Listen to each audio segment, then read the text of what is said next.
pendapatan dari perusahaan tersebut akan turun gitu, karena ya customer-nya juga mungkin akan berpindah ke kompetitor lain. Jadi kalau kita ngomongin kenapa data bisa hilang atau bisa bocor, ya kita bisa bagi menjadi 3 bagian gitu. Jadi yang pertama adalah siapa yang mengirimkan data tersebut.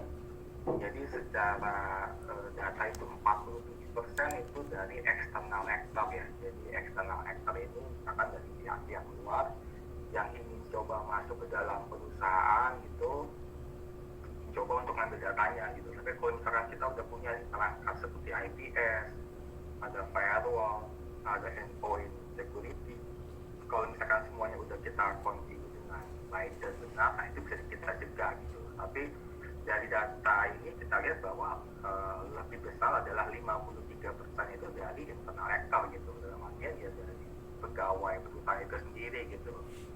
Jadi contohnya adalah pegawainya ini misalkan pengen pindah kerja gitu, jadi beberapa bulan sebelumnya dia udah ngambil nih data-data perusahaan kira-kira yang bisa ya pakai di tempat baru gitu.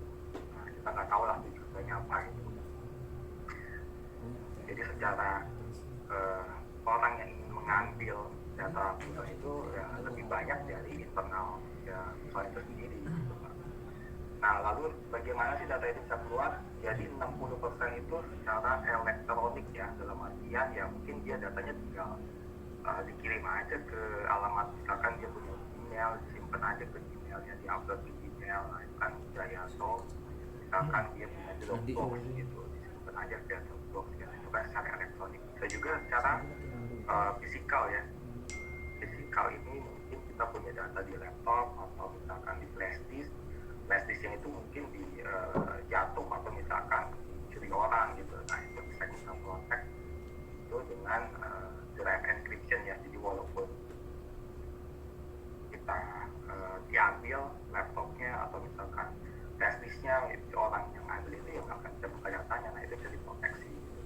Nah lalu yang ketiga adalah dari mana data itu diambil. Jadi 2/3 itu dari traditional network ya. Jadi dari data center ya, atau dari lingkungan kantor lah. Tapi karena sudah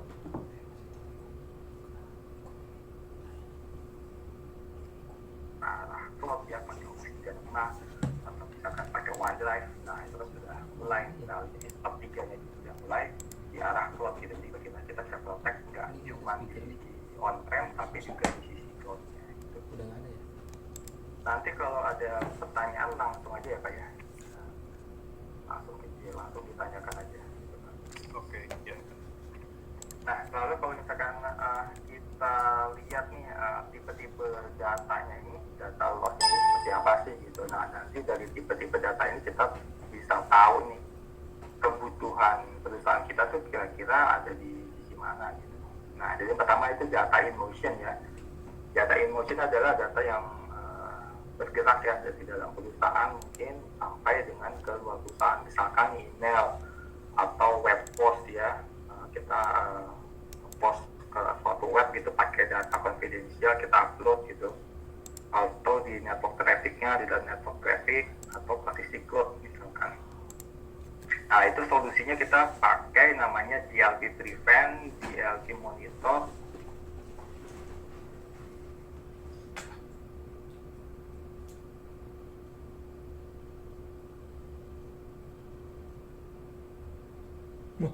Your lost connection. Innalillahi wa inna ilaihi raji'un.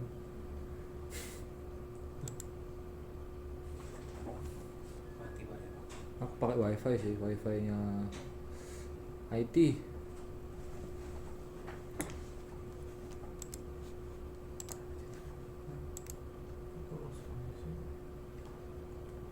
Wifi nya IT. Bagaimana sih kita bisa tahu? Nah nanti kita bisa pakai yang data trace ini, nanti solusinya adalah menggunakan DLP Discover atau Drive Encryption gitu. Lalu data in use ya, data in use ini adalah data yang sedang digunakan atau diolah lah oleh usernya gitu. Jadi misalkan data itu mau dipindah ke flash disk atau pada saat di-attach ke dalam email, atau misalkan dia punya cloud apps ya seperti Dropbox, itu kan kita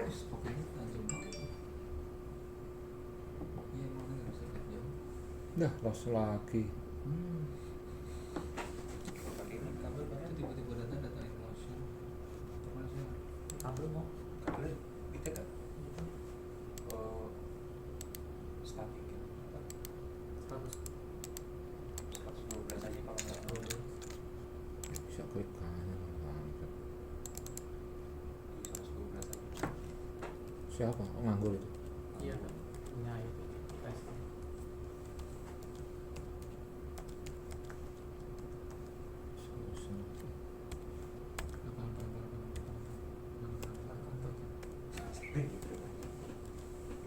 Udah. Dua. Dah.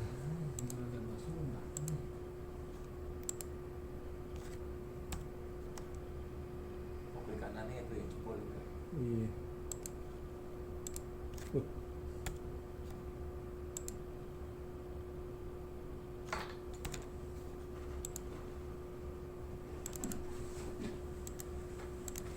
Itu mau tinggi nggak Pak? Enggak, ini tadi bisa sih. kayak amplak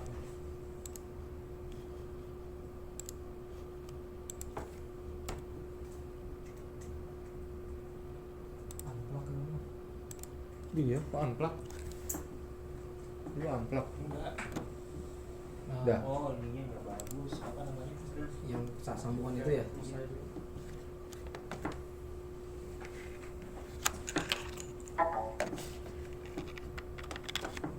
Kurang yang 7 kali kan? WMS 2 nya nggak masuk. pakai ini aja mas dari speaker yang gede. Oh, itunya lah. ini gateway-nya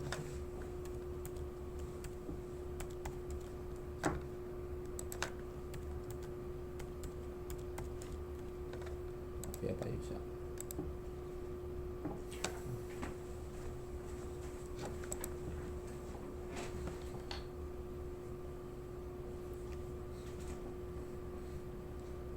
Barangnya Ya, ngulang lagi. Itu udah ada. Apa? Tadi udah ada itu. Ah, tuh.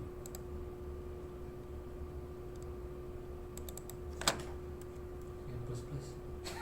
Iya. Itu hosting. Nah, ya kan. Traffic email sama traffic web gitu.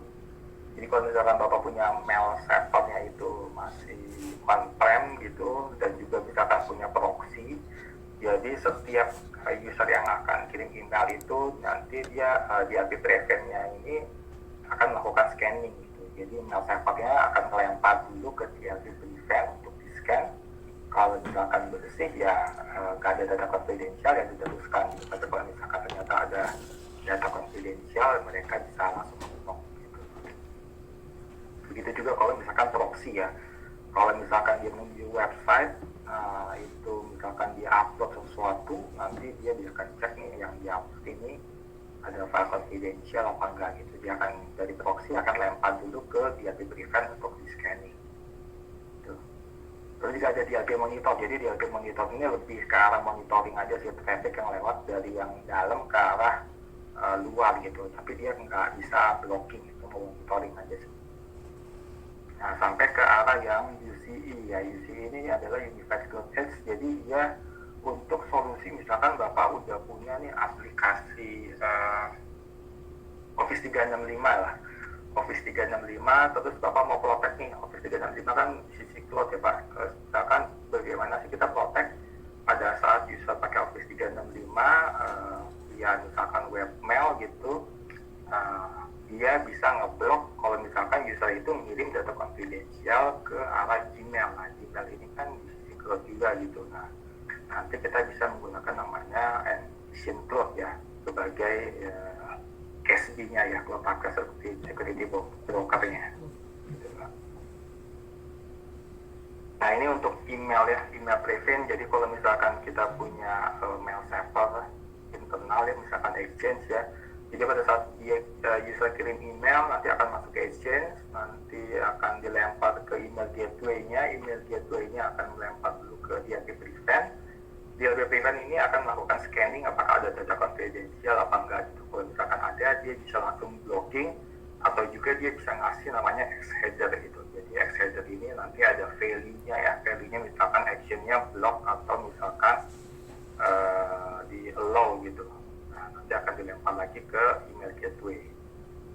kalau misalkan pakai Exceeder itu dia si email gateway-nya nih akan menentukan berdasarkan Exceeder-nya ini value-nya apakah block atau misalkan nggak block atau action atau allow kalau di allow gitu. Nah baru nanti email gateway-nya akan diteruskan email tersebut ke arah internet itu. Jadi kalau misalkan ada kejadian misalkan ternyata ini ada pelanggaran policy, email yang dikirimkan ada data konfidensial, nanti reportnya akan dikirimkan ke EPO-nya.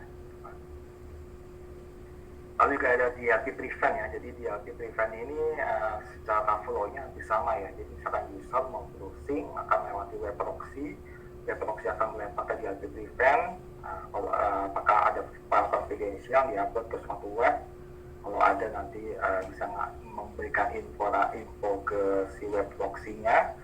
Kalau ini ternyata dia ada data confidential, nah web proxy-nya bisa melakukan blocking berdasarkan value dari DLP prevent-nya. Gitu kan. Nanti sama kalau misalkan bersih ya langsung diteruskan ke internet. Kalau misalkan ada kejadian, dia ke prevent akan memberikan informasi ke EPO-nya untuk reporting-nya. Nah ini juga DLP monitor workflow ya. Jadi ini monitor ini lebih ke arah monitoring aja sih. Jadi dia tapping ya dari switch yang ke arah internet. Jadi tujuannya adalah untuk melihat untuk trafficnya ini apakah ada data confidential apa enggak yang lewat gitu. Tapi dia nggak bisa ngeblok sih, cuma monitor aja sih. Jadi melihat kalau ada data yang confidential yang lewat, nanti diinformasikan ke EPO. Nah ini untuk secara workflow-nya ya, jadi DLP EPO nanti kita bikin policy-nya di sini Pak. Kalau policy-nya udah oke, nanti kita tinggal push policy-nya ke arah agent-nya. Nanti di agent-nya kan kelihatan kalau misalkan ada pelanggaran di sisi user-nya, ya apa yang boleh, apa yang nggak boleh, nanti akan di-report balik ke EPO. Begitu juga di DLP Discover, dia akan cari nih ada file confidential apakah misalkan di database, di network share. Kalau misalkan ada, nah nanti dia bisa actionnya apa, misalkan dipindah ke server lain atau misalkan kita hapus, nah nanti reportnya akan dikirimkan juga ke EPO. Begitu juga untuk DLP prevent ya, untuk traffic mail sama traffic web. Kalau misalkan ada pelanggaran, nanti informasinya akan dibalik ke EPO ya. Begitu juga untuk DLP monitor. Nah ini untuk implementasinya, jadi yang pertama adalah kita ada assessment ya. Jadi assessment ini ada data gathering, ada project plan, interview with stakeholder. Jadi orang-orang yang pemilik dari file-file tersebut gitu. Jadi intinya adalah kita tuh sebenarnya harus sudah tahu nih data yang kita proteksi itu data yang seperti apa gitu. Maunya bagaimana? Apakah misalkan berdasarkan dictionary, misalkan ada kata-kata tertentu, misalkan ada kata rahasia, berarti ini dokumennya dianggap dokumen yang konfidensial atau dokumen penting milik perusahaan yang nggak boleh bocor nih ke pihak luar gitu. Nah kita nanti tentuin bagaimana data confidentialnya itu. Lalu kalau misalkan assessment sudah selesai, nanti kita bisa lanjut ke installation ya. Installation EPO-nya ya, kita coba untuk agent-nya ini kita deploy ke beberapa user dulu ya. Supaya bisa. Kalau misalkan kita sudah bisa udah deploy EPO-nya, kita bikin policy-nya berdasarkan tadi definition-nya, berdasarkan dictionary, lalu berdasarkan classification-nya. Nah, nanti begitu sudah policy-nya kita sudah bentuk, nanti kita tinggal push policy-nya ke agent yang sudah diinstal gitu. Jadi biasanya sih kita akan tes beberapa user dulu untuk diinstal agent ya. Lalu kita tes policy-nya sudah oke apa belum ya. Jadi kita pastikan aja udah oke gitu. Di beberapa user yang kita tes, kalau misalkan sudah oke semua secara policy, secara data-data yang kita protect, baru nanti kita kalau kepingin semuanya ya keseluruhan. ini kalau pakai server Dan juga kita nanti secara action kita bisa set nggak langsung blocking ya, takutnya kalau misalkan langsung di blok nggak mungkin dong kalau ini nggak pakai saya server. kaget gitu loh. Nah, biasanya kita di set dulu itu adalah ya, no action lah istilahnya. Jadi semua data itu tetap bisa lewat, tapi sudah dimonitor dan kita bisa notifikasi kalau misalkan ada pelanggaran pelanggaran data, tapi ini adalah statusnya cuma pemberitahuan aja, datanya masih bisa lewat gitu, nggak keblok gitu. Jadi tahapannya sih biasanya seperti itu ya, supaya usernya nggak kaget dan usernya sudah terbiasa dulu gitu. Baru nanti kalau sudah terbiasa, baru kita bisa melakukan action blocking. Nah ini untuk configuration elemennya, jadi kita bisa set dulu pertama definitionnya ya. Definitionnya itu misalkan secara datanya ada regular expression, dictionary, document properties, file extension, file information, lalu bisa juga sebagai source atau destination berdasarkan aplikasinya, berdasarkan network share, URL list, email list, user list, device gitu. Nah bisa itu. Jadi juga secara selalu kalau misalkan definitionnya sudah kita buat, kita bikin namanya classification gitu. Jadi classification ini kumpulan dari definition yang sudah kita buat sebelumnya gitu. Jadi classification ini kita bisa melakukan automatic classification berdasarkan misalkan aplikasinya, file location-nya, secara content inspection-nya. Jadi kita bisa cek isinya itu apa gitu, apakah ada kata-kata tertentu yang kita anggap ini confidential. Lalu juga kita manual classification, apakah mau dibikin manual gitu. Jadi kalau manual di sisi usernya nanti bisa klik filenya, dia bisa nentuin ini apakah file ini confidential apa enggak gitu. Lalu juga ada content fingerprinting ya. Jadi kita bisa set kalau misalkan ada suatu file nih keluar dari misalkan suatu aplikasi, itu langsung kita anggap itu sebagai file yang confidential. Nah, dari klasifikasi nanti kita bikin rules-nya nih, secara kondisinya seperti apa gitu. Jadi kondisinya misalkan kalau misalkan ada file dengan ada kata-kata ini di dalamnya, misalkan kata-kata rahasia di dalamnya, lalu exception, misalkan exception ini adalah istilahnya whitelist lah, mana aja user-user yang kalau misalkan ada kondisi ini dia bisa bypass ya, mungkin contohnya adalah email director ini kita masukin exceptionnya, dia nggak kena lah tuh-nya ini gitu. Lalu reaksinya apakah ini di blocking langsung atau no action gitu, kita monitor aja gitu. Exception, else-nya. Nah dari rules itu nanti kita bikin namanya rule set. Jadi rule set ini kumpulan dari rules yang sudah kita buat sebelumnya. Lalu dari rule set baru kita akan apply ke sebuah policy. Jadi di policy ini nanti kita bisa apply nih.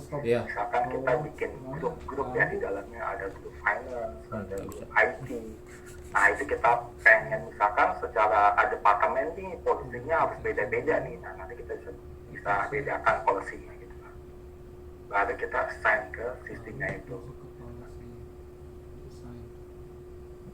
Nah untuk DLP endpoint ya, jadi DLP endpoint ini bisa apa aja. Jadi yang pertama bisa namanya melakukan encryption ya, untuk Windows, PC, laptop, tablet sampai dengan Macintosh juga bisa ya.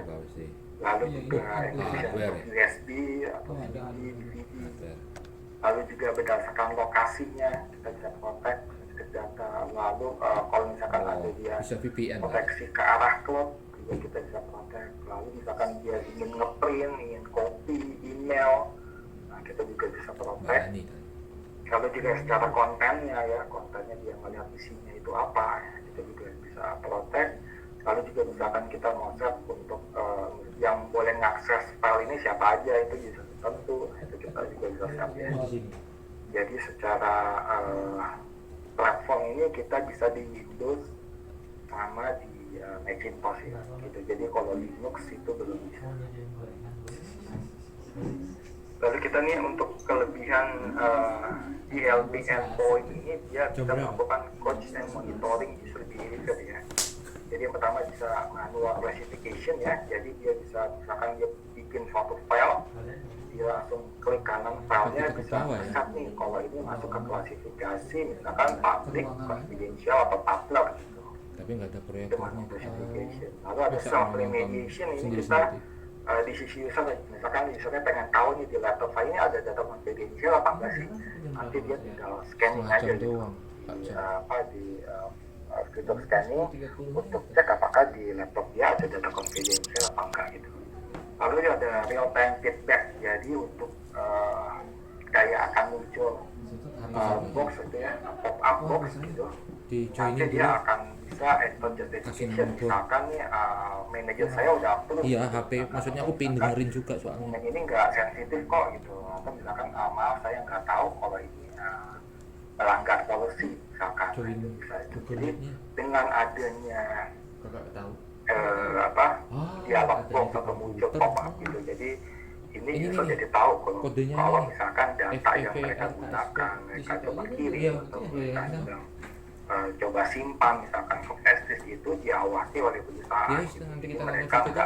boleh Iya. apa Bukan mereka Nah, saja tuh yes. nggak boleh sembarangan nih kalau ada data-data Kode itu rahasia tiap gitu di joinin. perusahaan gitu. Kemarin ada Karena mereka tahu kalau ini Kalendernya. diawasi oleh Internet rumah. perusahaan gitu. Jadi Rumah dengan apa? adanya ini biasanya tingkat resikonya gitu, tingkat perilaku ini. resikonya Iya, berbahaya joinin itu dulu. menurun Biar sebanyak dengerin suara 25% gitu. ini mana sih? Di Google. Google Meet. Nah, lalu juga kita ada OCR ya, Optical Character Recognition. Jadi fungsinya adalah kalau misalnya kita ada kebutuhan, kita pengen tahu apa, saya juga pengen bisa lihat dulu misalkan ada file bentuknya foto atau JPEG ya, extension JPEG, PNG atau yang berupa image lah. Saya juga pengen tahu nih kalau misalkan image-nya itu apakah berupa image yang berisi data konfidensial gitu. Nah, itu bisa menggunakan namanya OCR. Optical Character Recognition fungsinya adalah untuk melihat suatu file yang berupa image di dalamnya apakah ada kata-kata konfidensial apa enggak ya. Mungkin ada data-data customer itu yang mungkin di scan gitu kan, di scan jadi berupa image atau misalkan berupa foto. Nah, itu bisa kelihatan gitu. Atau gini deh, ini di copy deh. Aduh, lama. Nah, ini untuk sebenarnya kan kita bisa juga di ini